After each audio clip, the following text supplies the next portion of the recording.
आपके घर में जब तक कोई पुण्यशाली व्यक्ति रहता है तब तक आपके घर में कोई नुकसान नहीं कर सकता। जब तक विभीषण जी लंका में रहते थे तब तक रावण ने कितना भी पाप किया, परंतु विभीषण जी के पुण्य के कारण रावण सुखी रहा। परंतु जब विभीषण जी जैसे भक्त वत्सल भक्त को लंका से निकाल दिया गया तब से रावण का विनाश होना शुरू हो गया। अंत में रावण की सोने की लंका का दहन हो गया और रावण के पीछे कोई रोने वाला भी नहीं बचा। ठीक इसी तरह हस्तिनापुर में जब तक विदुर जी जैसे भक्त रहते थे तब तक कौरवों को सुख ही सुख मिला, परंतु जैसे ही कौरवों ने विदुर जी का अपमान करके राज्यसभा से चले जाने के लिए कहा तब भगवान श्री कृष्ण जी ने विदुर जी को तीर्थ यात्रा के लिए भेज दिया और कौरवों का पतन होना चालू हो गया और अंत में राज भी गया और कौरवों के पीछे कोई कौरवों का वंश भी नहीं बचा। इसी तरह हमारे परिवार में भी जब तक कोई भक्त और पुण्यशाली आत्मा होती है तब तक हमारे घर में आनंद ही आनंद रहता है।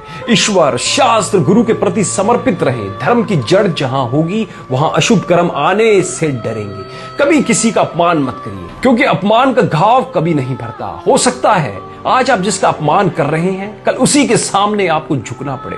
कर्मों का खेल भी निराला है, जो जैसा बोता है उसे वैसा ही काटना पड़ता है। आज दौलत या फिर ताकत के नशे में किसी का अपमान कर दिया तो क्या वह कर्म कभी पीछा छोड़ेंगे? हो सकता है आपकी धन संपदा सब कुछ उसी व्यक्ति के भाग्य से हो। कौन जानता है कि कौन किसके भाग्य का खाता है। कर्म कभी पीछा नहीं छोड़ते। भीष्म पितामह जैसे महाज्ञानी को भी भगवान से पूछना पड़ा कि उनके कौन से कर्म के कारण आज वे बाणों की शैया पर लेटे हैं। भगवान ने उन्हें बहुत ही सुंदर जवाब दिया कि कर्मों की गति बहुत गहरी है, इसलिए बहुत सोच समझ कर करिए। उनका अपराध था कि वह अन्याय को मूक दर्शक बनकर देखते रहे। जब उन्होंने उसका विरोध नहीं किया तो वे उसके भागीदार बन गए। मानिए या फिर मत मानिए, कर्मों का हिसाब हर किसी को देना पड़ता है, चाहे वह आज का कर्म हो या फिर 1000 वर्ष पुराना कर्म हो। कर्म हमेशा वापस लौट कर आते हैं। रिश्ते नाते दोस्त परिजन सर्व कर्मों की बदौलत है। हम कर्मों से कभी भाग नहीं सकते। भगवान ने गीता में कहा है कि कर्मों की गति बड़ी गहन है। साधु हो या फिर संत सब इसके जाल में फंसे हुए हैं।